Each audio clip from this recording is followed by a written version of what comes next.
And welcome to this very special edition of Bulldogs Unleashed Live, coming to you from the locker room just across the road from Accor Stadium on one of the big occasions of the NRL season. It's the I Forgive Cup, Canterbury taking on Parramatta, and it's also one of the great rivalries of rugby league. Big lineup coming for you over the next hour live here at the locker room. We've got Tim Banner and Hazem El Masri coming in. Then we'll have two of the players who we'd like to see playing today but unfortunately cannot, Luke Thompson and Raymond Faitala-Mariner. And closing off the show will be Willie Mason to give us his thoughts on the game and the Bulldogs season so far. But right now, two gentlemen have been very much behind this amazing concept of the I Forgive Cup.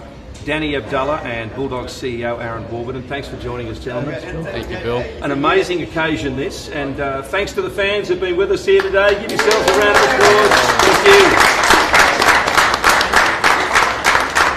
Aaron, this is the second year of the I Forgive Cup. It's on the holiday Monday every year now. Yeah. It's a Bulldogs home game, and it is just special whenever we play them. It is. It comes around really quickly. Like you said, the second time. This used to be the Bulldogs-Dragons game traditionally, and we're very thankful that the Eels and the Bulldogs sort of put their heads together, and to have the I Forgive Cup sitting here right in front of us the second time around, and hopefully it's coming home with us.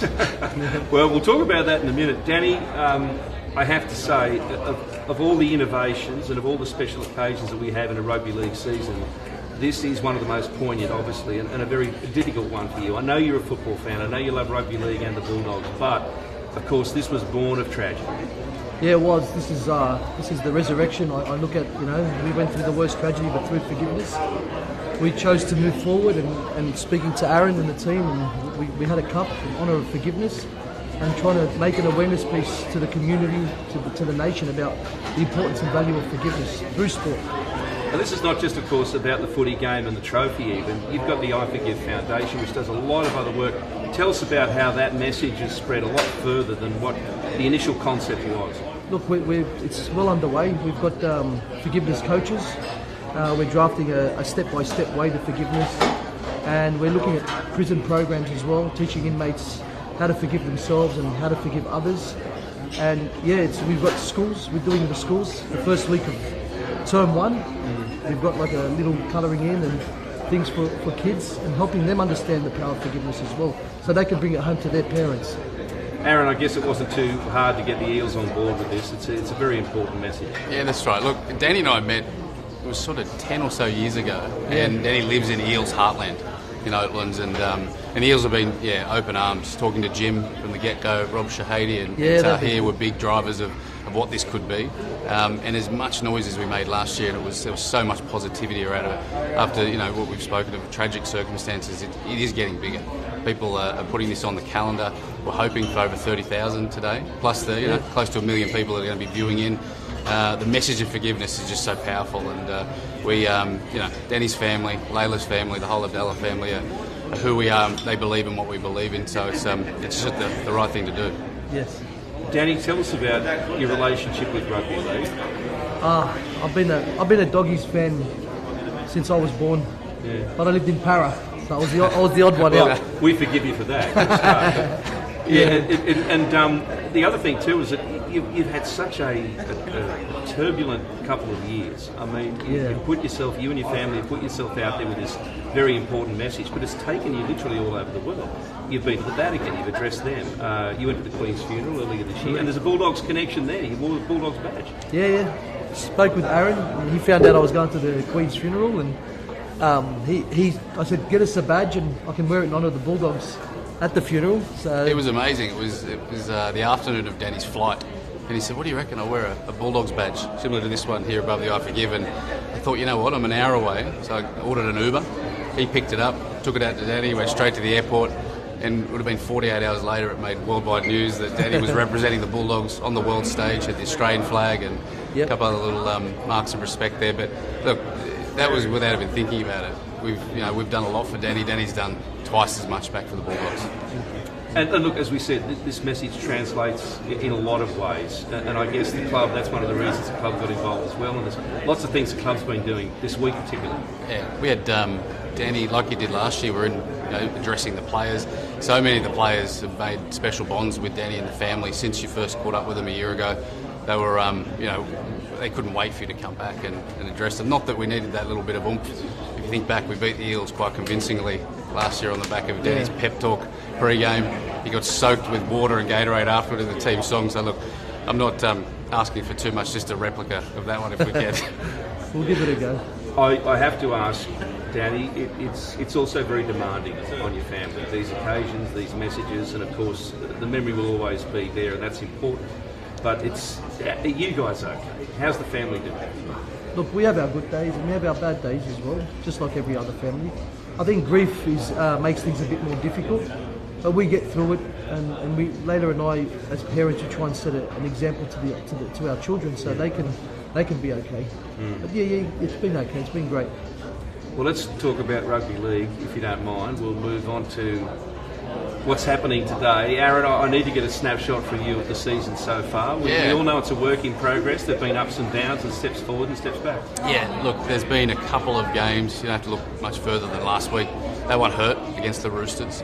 But I haven't seen a performance like that where we were the better team, we were holding our own. A few things went against us, and the 1 point loss, like I said, hurt. But those games, the Warriors lost, there's that many of them that will make us a better team, but that doesn't help us right now. I know our fans want to see success, but what I am seeing is a heap of belief in our wider group. We're almost at 22,000 members. We announced 20,000 a couple of weeks ago.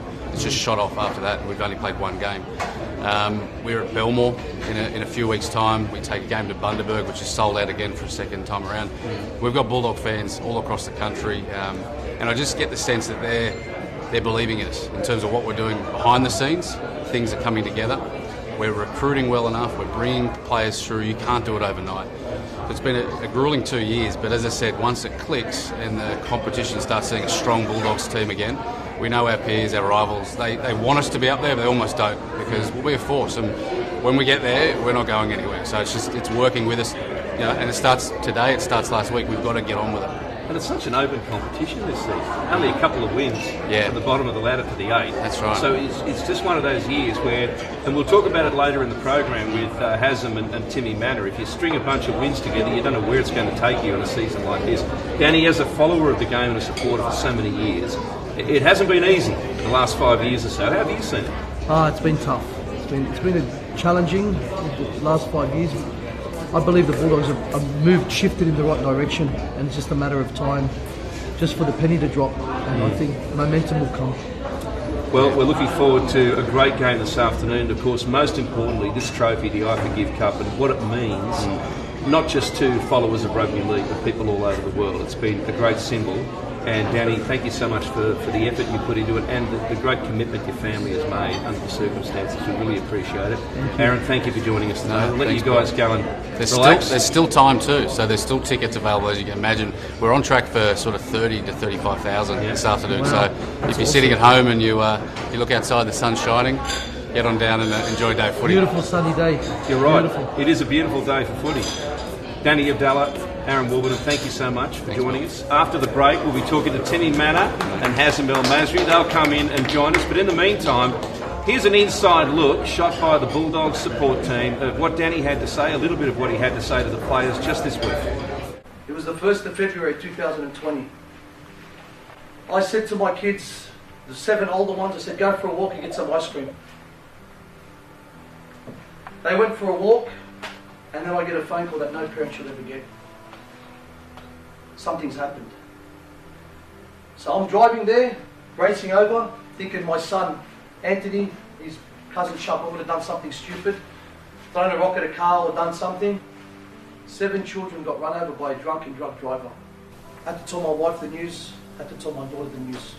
They were shattered. And my wife and us as a family, we're a family of faith. She said, I can't hate him, but I think in my heart, I forgive him. And like that, it shook the country, it shook the world. Sometimes you're out there, you don't even realise you're so hard on yourself. You're hard on your mate. You've got to learn to forgive yourself, don't be too hard. Because you know that when the energy's great and you're in a good state of mind, you end up playing better. And I know this is going to be a special round for me and for you guys as well. Thank you very much.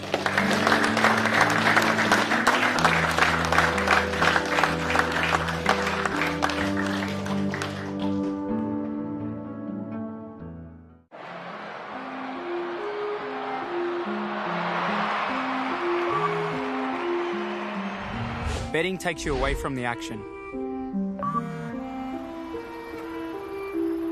It can distract you from footy's most exciting moments.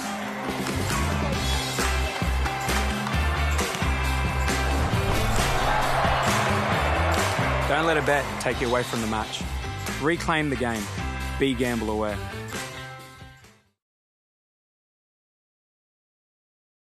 Bulldogs Unleashed, and as Aaron Warburton said before the break, there's still time to get tickets. If you're close by, come down to a core stadium. The weather's beautiful. It's a big occasion, the I Forgive Cup. Our special guests in the studio now, Tim Manor and Hazem El Masri, to talk about the game and this amazing rivalry between the Bulldogs and Parramatta. We'll get onto that in a minute, but just quickly, you're ambassadors for the I Forgive Cup, both of you, and what an occasion it's made, but also what a great message it is. Yeah, I think the concept's incredible. Like, everyone knows obviously what Danny and the family have been through, and the way they've handled it, I think that the message of forgiveness is so powerful, the way that they're able to forgive people, and if they can kind of help anyone else that's gone through some struggles or some bitterness in their life, let go of that, release that and forgive, it's amazing what the impact that can have. Relates on so many levels, Has. Well, I have to agree with that. It's so hard, and I know the first time I spoke to actually Danny, I said, I don't know if I can actually find that in myself to be able to do that. I think that a lot of people identify with that. Three kids like that, and obviously their cousin. It's amazing how they keep smiling that way, and they've actually used it in a positive manner now to impact others, which is fantastic. So you get small families fighting over something just so petty, and if they can just look at this and say, look at the forgiveness that Daniel and Layla are showing, that we're way behind, you know what I mean? Yeah. Wake up to yourself. It is, it's a great example for a lot of people in a lot of ways.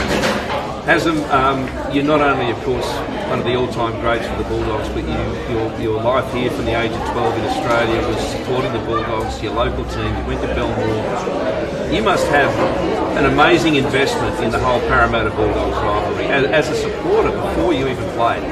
You talk about it like you've written a book about me or something. Yeah. Look, again, as I said, the story is we resided in Belmore, and being in Belmore and going to Belmore Boys High School, you learn the impact of the rivalry between us and Parramatta, us and St George. These games you don't actually forget. You look forward to. And once I entered the arena as well, you see it on the with the attitude of the players. The guys like Terry Ham and Jimmy Dimmick, all them guys when I first started. You just see how how it impacts them. And then once the boys actually, as I said, Jimmy Dimmick, McCracken and Smith and Pay went to Parramatta, it went to another level. I was there, as I said, during that time, and when they went there, just went the friendly hatred, you want to call it, you know what I mean? Just went to a different level. So you just look forward, and that's one of the games you sort of, first two games, us and St George and us and the Parramatta, the first game you sort of tick on your calendar when you actually look and you're going, oh, okay, this is the games that we're playing. And it's just the people, the crowd, everywhere you go, look, I don't keep feelings against anybody else, but, it makes you a bit Parramatta. So it's I like to call it a friendly hatred, but it's just fantastic to see, Tim, well, you grew up as a Bulldogs supporter and then became a legendary Eels player. Your whole career was at the Eels. We'll get onto that in a minute because there's a really interesting confluence of these two careers, 2009. But anyway, Timmy, obviously you must have felt it too, in a different way, I guess. Yeah, well, I remember growing up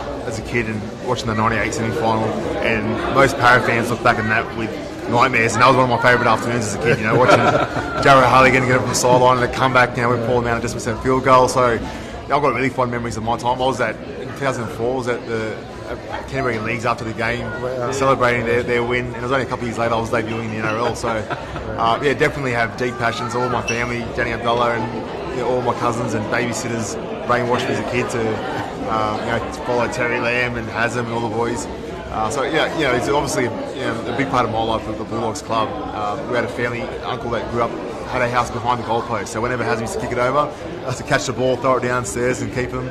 It's obviously a big part of our lives. I ended up in the Parra comp just by coincidence. I started in the Canterbury comp, we spoke about that earlier, at Bass Hill, and they started playing Saturdays when I was going to church on Sunday, so we ended up going to the closest team in the Parra comp, and that's how I ended up at Parra Junior. 14 years for you and 317 games, and your last season was 2009. the year that Parramatta had that incredible streak, with this guy actually on board in his first season playing first grade, I think. Yep. And your last game was against the Eels in the finals. The year when we had a sneaking feeling we might just do it, because the Bulldogs that year would finish top of the ladder with the Dragons, and it was, there's a lot of controversy about who should have won the minor premiership that year. It was technically the Dragons, but nevertheless, they were the two teams that were expected to make the grand final. Neither of them did. So you go to this game against Parramatta and you know they're on this hot streak. That must have been an incredible occasion. That was one of the biggest crowds and one of the noisiest crowds I've been involved with at a core stadium. What was it like? I think that's what stood out the most, is that 75,000 people turned out for that game. And I remember walking out through the tunnel and you see a sea of just blue and white and blue and gold. They had to be separated. It was just fantastic, It gave you goosebumps straight away. You think, you just knew the magnitude of that game, how big it was. It was a major semi. The winner goes to the grand final. We beat Parramatta. We actually flogged you guys earlier in the season. But towards that game, I think we had Kamani out for 3 weeks with a broken jaw. Come back for that game in particular. Luke Patton, we lost him in the first minute of the game for the majority of the game. Bryce Goodwin as well got knocked out from Jared Hale on the side. Right, So everything that could go wrong, Liam Gordon, I think he's there. I think broken or fractured his wrist and continued to play. So reshuffled everything for us. And when you're playing a team with momentum, it's hard to beat. Especially at the time when Jared Hayne was just in the zone. You just couldn't touch him. It was so hard. And to their credit, they came out, as I said, firing. It was a close game first half, and just towards the end, we just sort of ran out of petrol.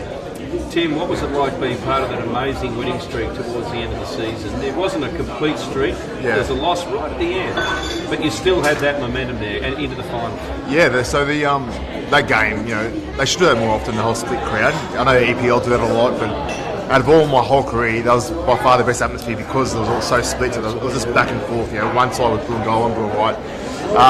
But for us, we started the week before. We played Gold Coast Titans week 2 of the finals, and with 10 minutes to go, we won that comfortably. And the whole crowd was chanting "Win on the Bulldogs." So you could just tell how much that rivalry meant to the crowd because they just couldn't wait for the next week.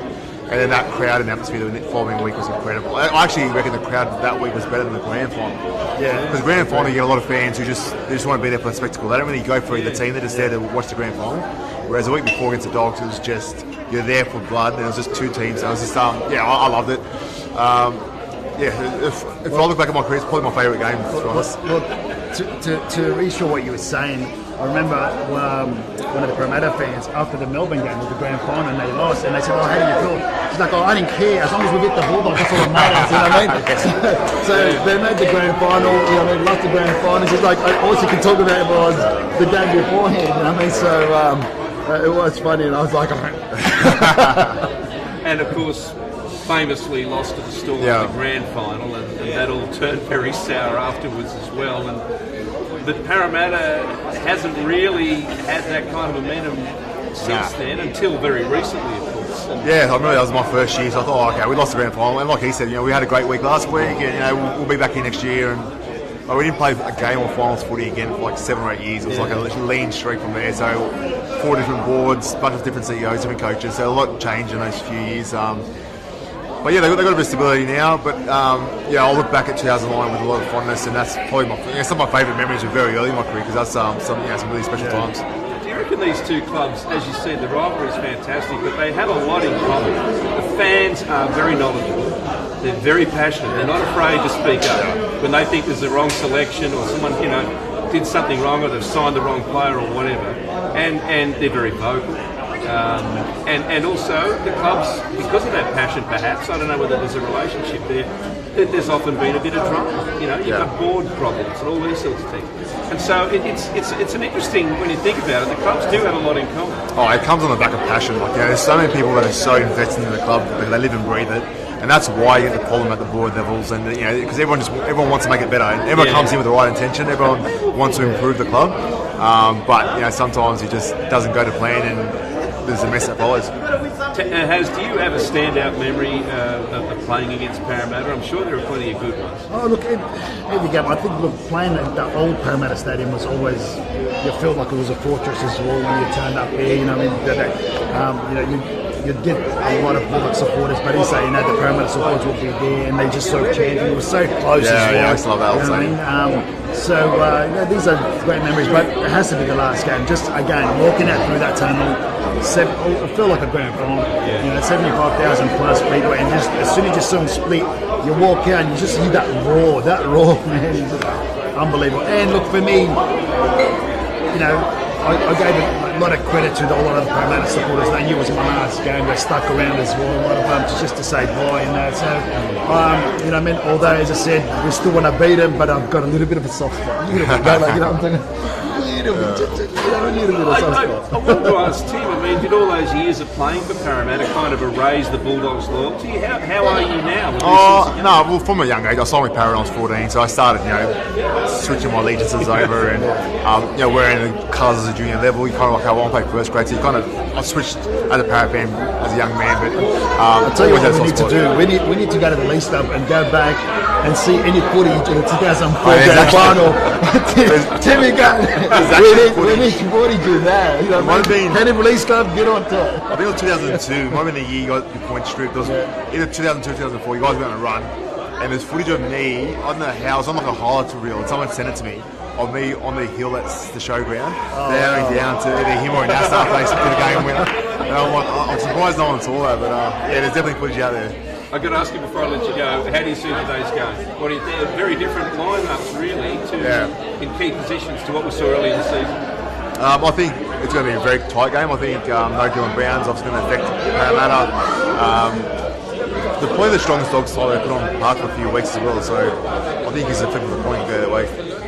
I think, last week's game, I think the Dogs will be really disappointed that they actually didn't win that game, and I think they'll carry a lot of that to this game, and they'll be pumped for it. So I think it'll be a close game between both. They can both obviously play footy, so and obviously to win the Dogs close. All right. Well, I'll let you guys get on. You've got a big day ahead. Kickoff's not far away now, about an hour and a half. So Hazem El Masri, Tim Manor, thank you so much. Thanks, Bill. And enjoy the day. The I Forgive Cup in its second year. Let's have a look at the highlights of last year's game, which was quite something. On this left edge for Parramatta's defence. Burton chipping over the top. Addo-Carr flying onto it. What a combination they have become. Burton for Addo-Carr. The kick was absolutely perfect. Yeah, you can see the Parramatta defensive line up. Nice and flat, and Gutherson had been caught at the ruck, and Josh Addo-Carr flying through on the far side. Nice ball from Vaughan, and then a pinpoint kick from Burton over the top of Simonson, and Addo-Carr flying through. Doesn't he love that? As they'll play it here through Papali'i. Campbell Gillard pouring through a hole. Intercepted though by Avarillo. There's nobody in front of him. 30 to go. Moses is chasing. Avarillo will plant it down, and the Bulldogs snatch a bonus try, and you reckon they're not celebrating here? Yeah, and the Dogs, well, they'll be in front 10-0 here in a second. What a play from Avarillo. He's been moved into that fullback position by Mick Potter. Really struggled to get hold of that number 7 jersey early in the season. Went back to the lower grades. He's been moved to centre. Played 5'8". And he's starting to find a home at fullback. And that was a nice play. Great read from Jake Avarillo. Well, he was grabbed there by Ryan Madison. I don't know, was it marker? And certainly wasn't back to 10. Now a chance. They're away again. Here's Carraz. He shows it. Goes straight past Gutherson. It is all the Bulldogs. Jacob Carraz scores their 3rd try of the day. Underneath the post, Flanagan. Great catch and pass with Sivo flying in to jam him. Carraz does a great job here. Just got his eyes on Gutherson sees him leave, ball in 2 hands. Slices straight through, shows great speed. Marnie couldn't get there. And Jacob Carraz brings it round under the post. What a start, what a half for the Bulldogs. Soon to be 16-0, can you believe it? Last play for the Dogs. It's Burton rubbering. Pressure here. Addo-Carr wins the race. It's all the Bulldogs. It's a Bulldogs blitz. This afternoon, a beautiful little kick in behind Simonson again. Gutherson caught at the ruck. There's space in behind the Parramatta defensive line. And flying through the quickest man in rugby league, Addo-Carr. Expanded the lead to 22-0. Papali'i is back. Moses. Gutherson. Intercept by Addo-Carr. He'll race away. The Fox has a hat trick. The Eels are imploding and the Bulldogs are rejoicing. Just put himself in great position. The ball playing, Moses and Gutherson linking, and he could see it coming at Addo-Carr. And with the arms at full stretch, he just plucks it out of the air, races away. Marnie comes back to Moses. Cut out ball. Penasini. That does it. Yep. And Moses found him out. He was looking for another intercept. Penasini, great hands. Great hands from the young man. On the live ladder as we speak, as Docker Clay comes across here to his right-hand side. Titans last. Hard to believe, given the way they finished 2021, as Docker Clay links up with King. He keeps it going. Flanagan, Burton, kicking. Here's a chance again. Avarillo only needs a bounce. He got a beauty. Get the party started. They are dancing in the grandstands. Burton coming through. What an afternoon he's had. What a display it's been off the boot from Burton. And in the blink of an eye, gets it to his left foot. And Avarillo streaking through. Holds, pauses, gets the footy down, gets his second try. And the Bulldogs, 34 points in a second. Warren, can you believe it? At full time, they've taken down the Parramatta Eels 34 points to 4.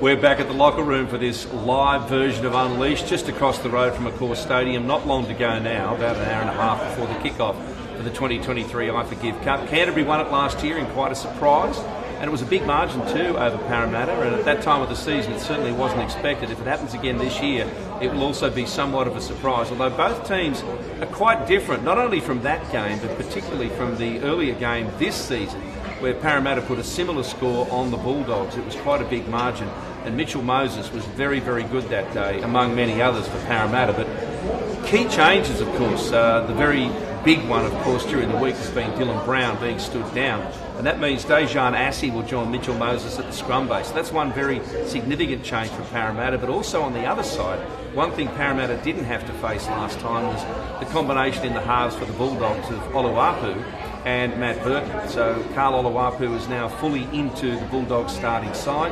One thing, they've started a third of the way through the season, and it's been a very important change, one that they're not expecting too much from at this stage of the year, but they're hoping to grow it into something very special indeed. So how it shapes up today, that combination against a slightly different Parramatta scrum base, will be very, very interesting. But of course the forwards will have to do their job for that to make any sense at all.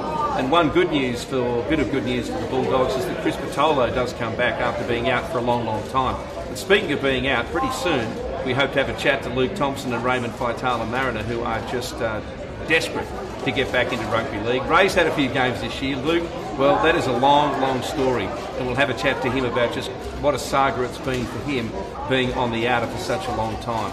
In the meantime, though, well, you might have noticed on the Bulldogs website and other platforms, including this one, a very special documentary that's had a lot of fans joining in over the last 6 months or so, and I'm talking about The Kennel. There have been a number of episodes which take us deep inside the Bulldogs club and culture.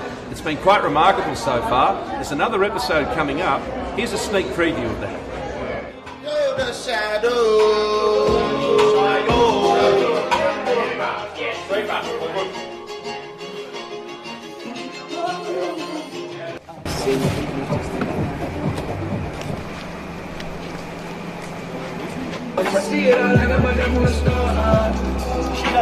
I'm with some of those that land on their call.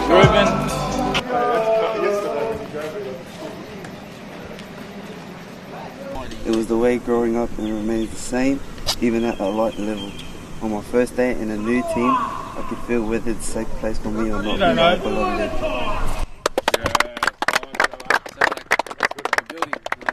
What's a light level? A light level is like a lead? Yeah.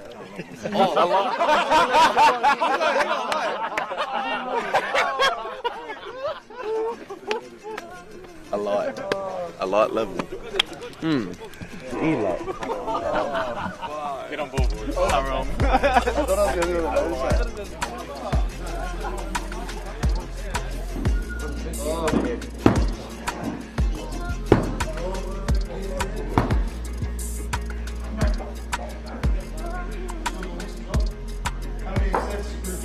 One and done my ass, man. Nah, one and done. One and done I my back the ass, boys. man. One and done my ass. One and done.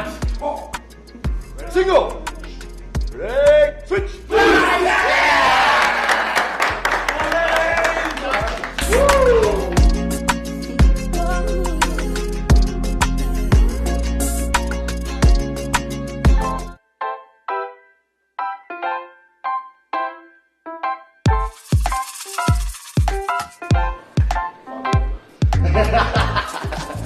Hi guys. How you going? Good boys. What can we do? 2 Pepsis, thanks. Drinks are on me, guys. Drinks are on me. Let's trot, brah. Let's trot. Have your chat. Hey Bulldogs members and fans. You can enjoy 15% off all food and drinks at Laundry Hotels during Bulldogs live games. Let's trot.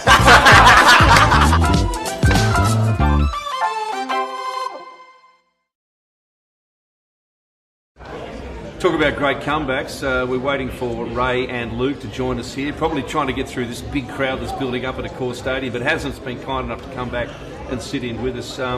Gee, it's been an extraordinary season, hasn't it, in a lot of ways. I spoke just before the break about the change in the scrum base, for example, which is a lot different to what Parramatta saw in the Bulldogs early in the season.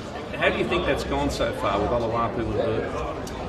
Look, we've had a bit of change, and even now I'm excited actually about Carly Badger, you know what I'm saying? Yeah. So, made his debut last week. I've actually, he's good friends with his father as well, you know what I'm saying? And I'm yet to actually see Khaled, but I wanted to actually surprise him and say hello to him, you know, when he's warming up. But, yeah, his father is a passionate sort of Bulldog supporter for a long time there, you know what I mean? So hopefully he can get a, you know, as I said, a decent run and build something for the future.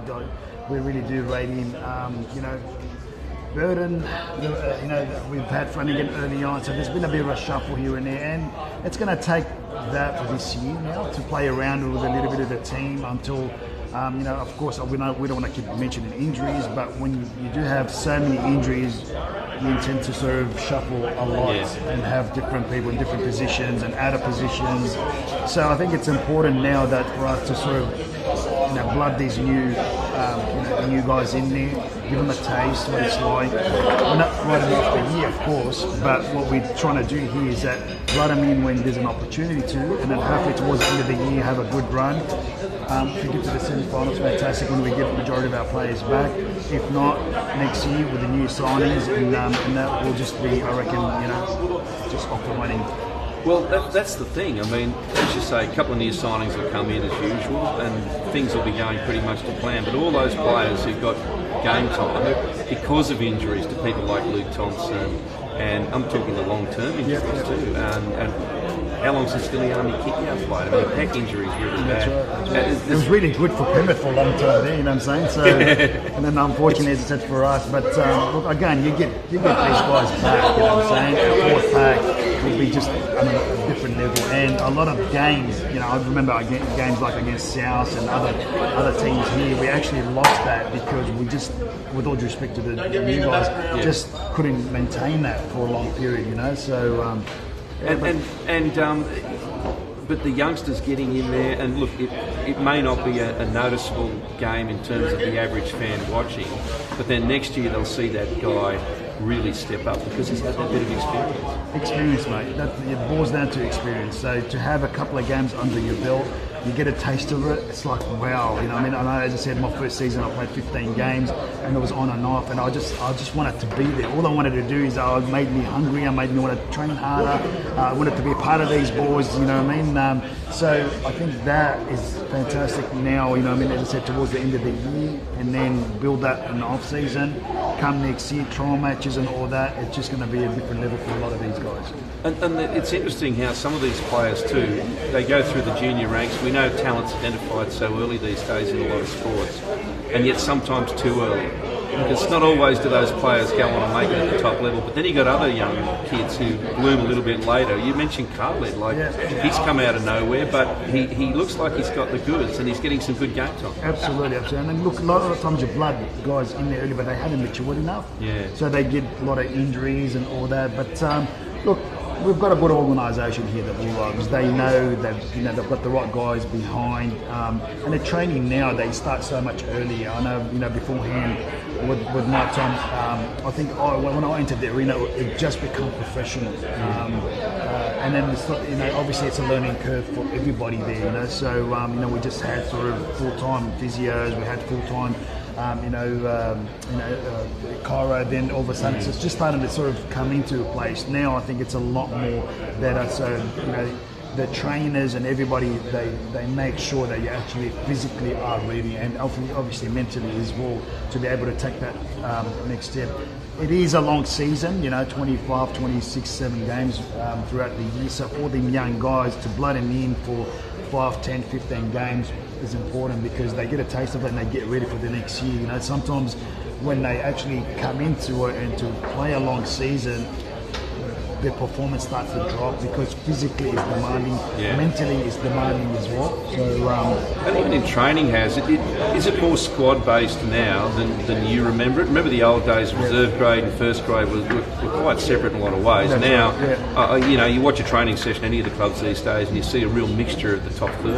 Absolutely, and I think, as you said, the top 30. I think even that time we had the top 25, and then of course reserve grade. When I first started, it was funny because you play reserve grade and you sit on the bench for first grade. So you've already played a game, and then you've got to sort of warm up again and try to sort of jump on there. So things obviously have changed a lot more. The games have gone to another level, now, as I said, you've got the 18th man as well. So you never know, you could get a game and you're 18th man. So it's really heading in the right direction. And is it harder or easier on the teenage players these days? Because I mentioned Carl Olawapu, there was a lot of conjecture about whether he would even come into first grade this year.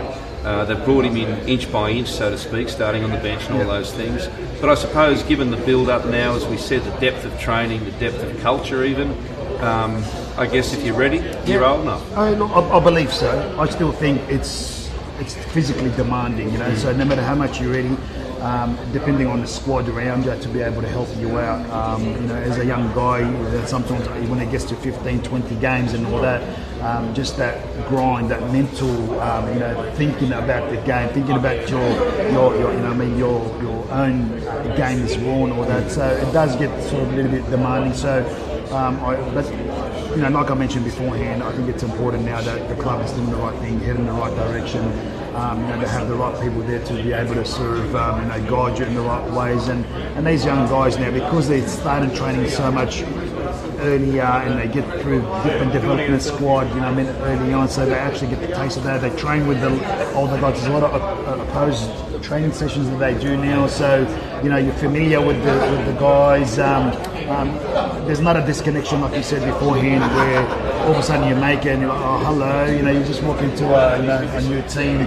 So they always socialise together and do things together. And it's important to do so. It's one squad now, and you run and everything filters through to the next one. So whatever plays you make in the top grade, everything filters through. So as soon as you make it up, you're actually familiar with everything else. You're ready, Haz, it's been great to catch up again. For the same reason as you were finding it hard to get out of the building, Ray and Luke found it hard to get into the building, but they've now arrived. No worries. So we'll get them in to have a chat. Thank you very much, mate. Have a great day. Pleasure, mate. No worries. Hazem El Masri, and like we've been saying, it's been a tough year for the Bulldogs in a lot of ways, and we get a couple of guys in the chair here now who have really felt it in different ways. Ray's been in and out of the side with injury, and Luke Thompson simply hasn't been able to get a run. So we're going to bring them in right now and say g'day. If we can drag them away from the fans, we'll get Haz to move out and get Luke and Ray to come in. Welcome, gentlemen. Luke, good to see you, mate. Ray, good to see you again.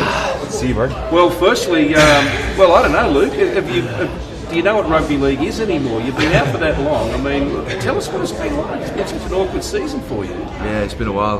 Bit of a disappointing start. So I did coach my Liz Frank in training the week of the first game against Manly. So I'm really disappointed after busting my ass all pre-season and missing out the first half of the year. It's been pretty tough watching the sidelines. Yeah, I feel like I'm getting over it a bit now. Just had a bit of a roadblock with a bit more pain on the outside of the foot, which wasn't a concern with the specialist at first. So that's just been holding me back a little bit, but I feel like it's getting there. So. Right. Do you have any sense of what round you might be back in the side, or is it just one week by week? Yeah, not too sure. It's a bit frustrating really because I can't just say 2-3 weeks or whatever. So it's just week to week. But I feel like it's definitely healing up. So okay. Hopefully not too long. Well, I'll get into the detail a bit more about what it's been like for you this year in terms of just what you've observed, not being able to play. But Ray, what's the story with you? How you've been in and out a bit with injury this year, so it must be hard to get you get some momentum yourself in the season. Yeah, it is. Finding it kind of hard to find a rhythm in the season at the moment. Early in the year, I got a concussion and I missed the game. And then just a couple of weeks I've been out with illness. Started off with a chest infection, and then just one thing led to another, and did a few blood tests and it come back pretty alarming. And then, long story short, I had pneumonia, so I had to be in hospital for a weekend, and I'm still recovering from that. Taking it slow, and I think the club has looked after me in that way, and just taking it nice and slow. Hopefully, I'm hoping to be back next week, but that's all on the team doctors. It just goes to show you still need a bit of luck, however good you are in professional sport. I mean, we get to beat a Pangai back, we lose another guy. We get Chris Faitala back this week, Ray's sitting out. But Luke, tell me, what has it been like in terms of what you've seen this season? I mean, you've played at the top level in the UK and here, so you've been around, you know what a good football side looks like, you know what good culture is. What do you see? Yeah, I think it's obviously definitely been a frustrating start with obviously all the injuries we've had, and like I said, we can't really catch a break. One week we've got someone back and another guy's out, so it's been a bit of an unsettled start to the year, which has been frustrating for the team because we know what we're capable of and the potential we have in the squad. So it's definitely been frustrating, but yeah, hopefully for the back half of the year we can keep stringing wins together and get everyone back on the paddock, and pretty confident what this team can do. What were your thoughts?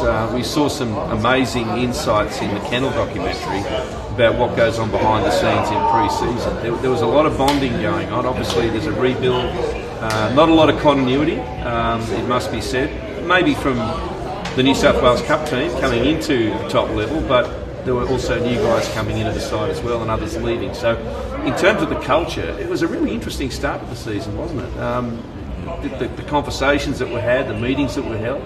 Yeah, I think everyone agrees we had a great pre-season. We was looking forward to a great year, and that's why I was so devastated with my injury, because we had such a good pre-season. The team felt so tight, and obviously it didn't help with the injuries we had so early on in the year. Players dropping out, but saying that, we've played really well, and I feel like we've definitely come on leaps and bounds this year, and I've got every confidence in the squad we've got to have a great back half of the year. There have been a few young players you would have been introduced to at the start of the season or last year that you may not have thought would be getting as much time on the pitch by this time in 2023. So your thoughts on that, the youngsters who've come through? Because this Luke Goodman said to me during the week on the other weekly show that this is officially the youngest team in the NRL in terms of average age and the depth of the overall squad. So that would have been interesting to see how some of these young blokes have come through. Yeah, so and that's obviously the positive of people dropping out of the team. Young kids get a chance, and guys like Jake Preston's done such a great year, and it's only going to help the depth in the squad going forward for the years to come. So you've got to take the positives out of the negatives, and I think that's definitely one, especially like you said, all the young kids. It's a crucial experience this year. Come and do us good going forward. Ray, getting back to the pre-season, you were given a leadership role at the start of the season. I know, again, look, if you look at the Kennel documentary, you'll see how much it meant to this guy. Tell us about that, and how has it been for you this year? Yeah, it's been. I thought that pre-season was probably one of the most. I guess pre-season we were really focused on culture and just figuring out what our identity is and what kind of values we want to implement into our team.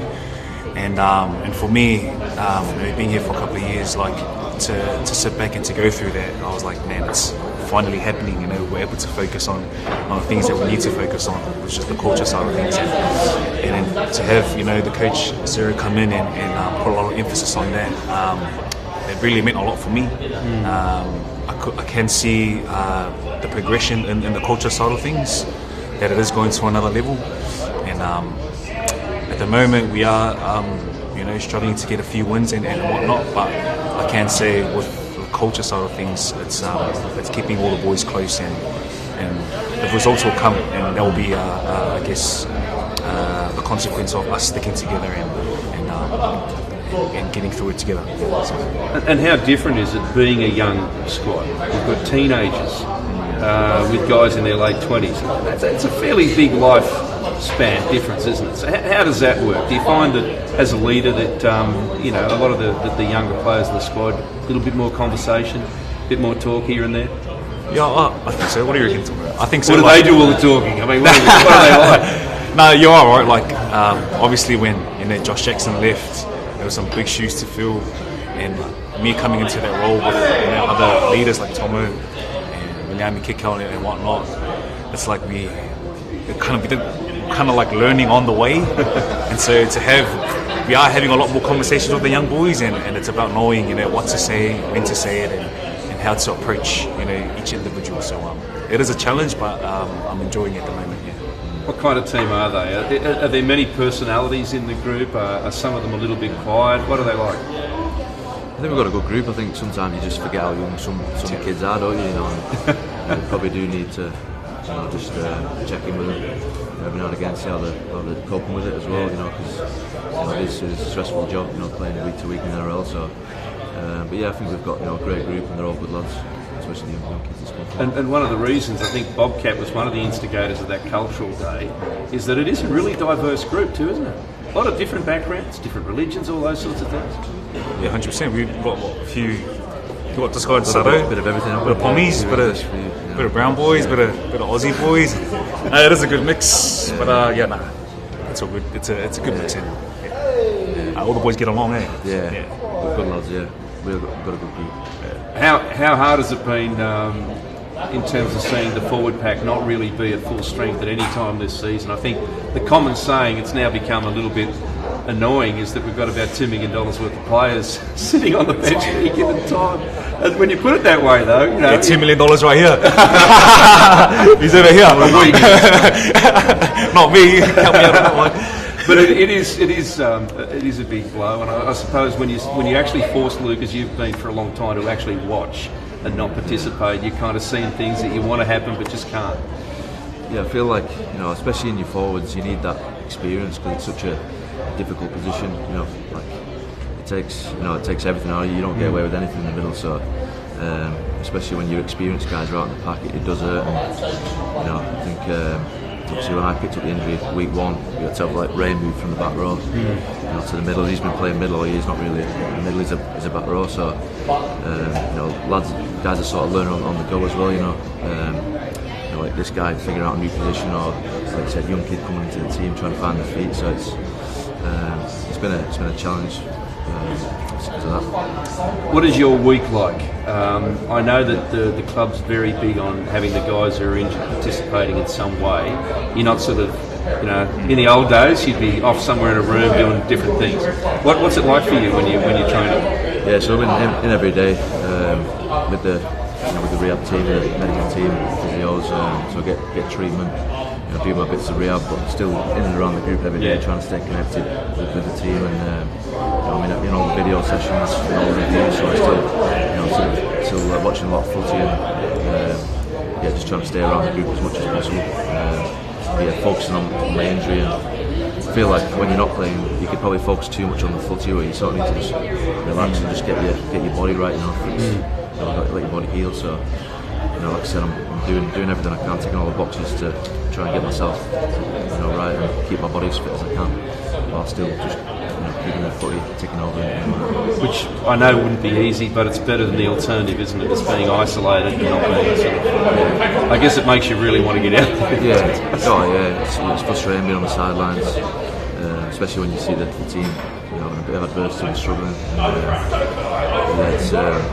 So do you spend time with Billy? Is it a group of guys who are out, or because you've got different injuries you're doing different things? Yeah, I think someone named the rehab group, the Rehabibis. They all train together, don't you? You guys all train together? Oh, that's good. Yeah. So we're all in, we get treatment, and then obviously we're all doing our own rehab programs, but then we'll be in the team connection and the video sessions and to watch the guys on the field as well. So. Yeah, that's the name of the group, Rehabibis. Rehabibis, great. I think Rob Shahady and Tahir would have had a bit to say about that. Ray, I noticed one interesting thing about the Bulldogs this year too is that Gus and Ciro have got a lot of the old boys back to be participants in training. You see Zap out there, Steve Turner, issuing orders. You've got Bobcat, you've got Willie, you've got different guys, Shrek.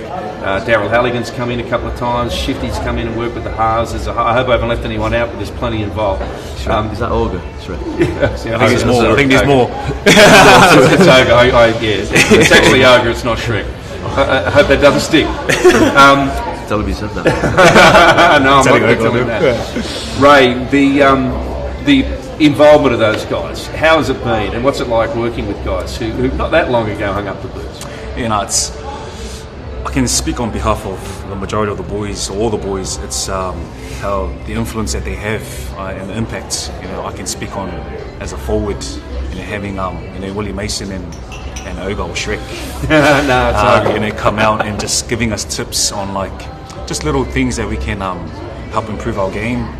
The big thing that I've learned, from Oga and Mace is just aggression and doing everything with aggression. Yeah. And that's something that that I can implement more into my game, and just having their experience and their aura, about them knowing what they went through. And Mace is always talking about that 04 team and how good that year was. And, I get better every time he talks about it. Yeah, I want to replicate that, the joy and the culture and the success that they had. And so, it's good to have them around and pick their brains here and there. So, And it's also, I suppose, and again, Luke, going back to your career in the UK as well, and I know that in the UK they do this very well, whether it's Rugby League or Premier League over there. They have a great connection with their culture and their history, don't they? I mean, you look in the stands, you see the past players. It's a very important part of the club.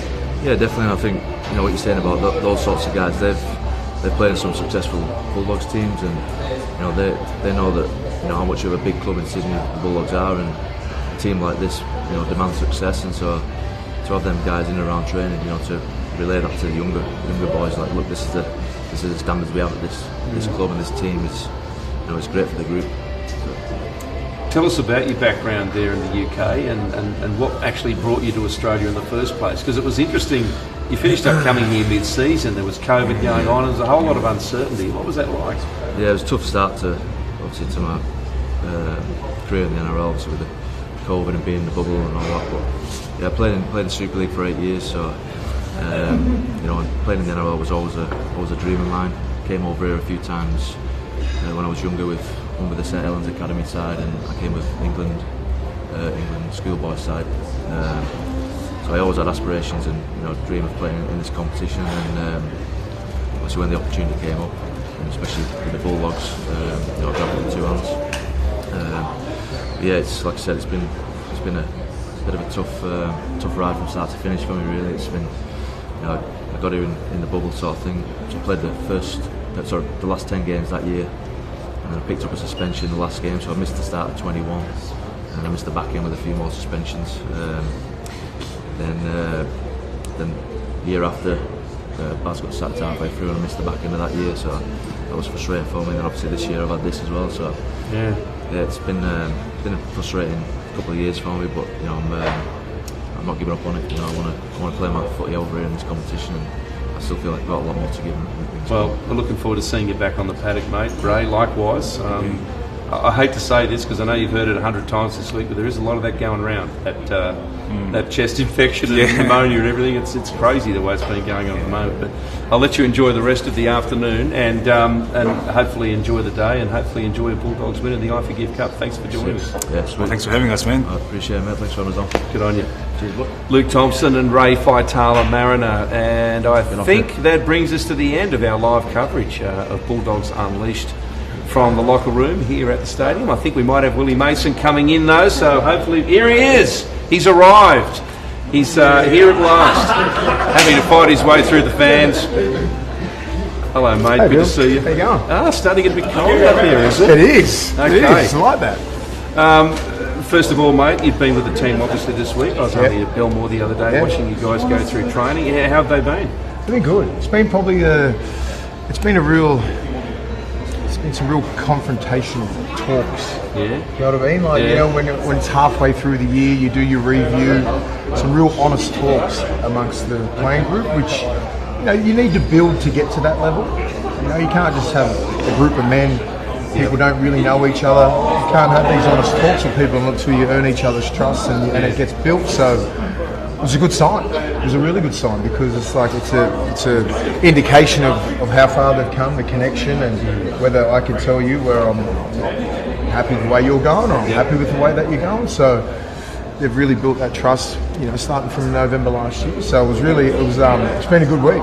That's interesting you should say that because I was just talking to Ray and Luke about the development of that culture and all the young players. It's the youngest team in the league, and bringing those guys through and giving them that confidence and that sense of belonging, but at the same time having that level of respect and I know where I am and I know where I need to be. So it's hard, and you know, I can only speak from experience when I first come into grade. I think it was just totally different. You just shut your mouth. You know, like Ricky Stewart's the halfback. Bradley Clyde was the back row, and I'm like, you're sitting in awe, and you got to earn your stripes, so to speak. And that's the sort of school that I had to come through, and I'm glad I come through that. But it's different times now, you know, and they earn respect in different ways. You know, it's and I'm still continually learning how to coach. You know, what coach is supposed to be like. That's why I've got such good people like you know, Gus is there. Like, I think Gus is top 3 best coach of all time. I think he's on the Mount Rushmore anyway. And you've got Ciro, who's been you know, involved in teams for 10 years, Ogre 4 or 5 years, Bobcat, you know, Chad Randall. So I'm still learning on the way, and it's just like, yeah, it was interesting. This week has been good, but like just, you know, the leadership and the younger kids coming up. You know, do they think they have a voice yet? They're starting to find their voices. The Kurt Morans, the Harrison Edwards, the guys that weren't even in the picture at the start. Yeah. They're either starting or they're really fighting for, or they're embedded in that 17. So they have a voice now. And those minutes that they've played too are going to be valuable in the long term, aren't they? That's what I keep saying. It's not how many minutes, it's the quality minutes. I don't care if you're playing 10, give me 10 quality minutes. Give me 30 quality minutes. Don't just be out there and just be like, I'm happy to play first grade. I'm happy to be out here and there's a great crowd and all. I said, no.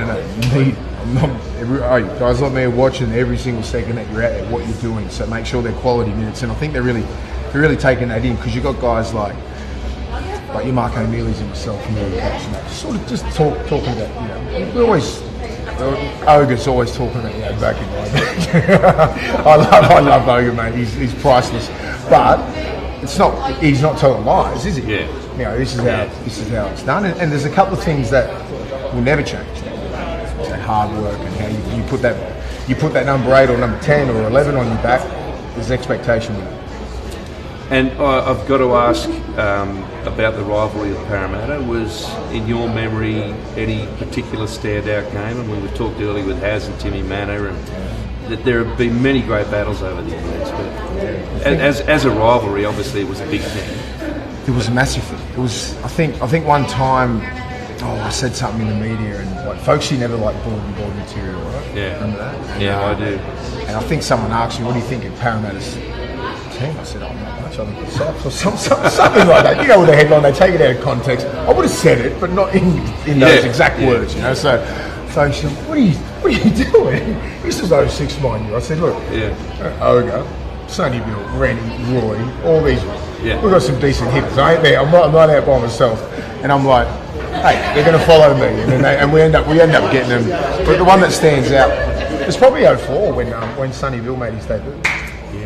That was like, they'll talk and power up like they were going to be the next big thing. And then, you know, Sonny's playing centre and everyone knew that he was going to be that dude. But just to produce, to have that much pressure, and then you go out there Friday night, first game of the year, everyone's watching Sunnyville number 3, and to play how he played was just phenomenal. We're just sitting there going, this kid's next level. It's interesting, isn't it? Because we hype everyone, but can you live up to it? Exactly, and he exceeded the hype. You don't often get that. It's like when if you compared to like LeBron James, he's going to be the next Jordan. He's surpassed. Not Jordan, but he surpassed all the expectations, and so did Sonny. Sonny he had all the expectations, and I think if you look at young kids and the Suwali's and all that kind of stuff, everyone's like, it's the most hyped up kid. I'm like, that's because you're including social media. This kid Sonny Bill was always he was that since he was 14 years old. Yeah, he certainly was, and that was an amazing debut. I don't know if we'll see anything like it in the near future, but who knows? I mean, that's the beauty of it. People don't understand when he was like, what, 18, 19, like hitting grown men, vets. And the offload.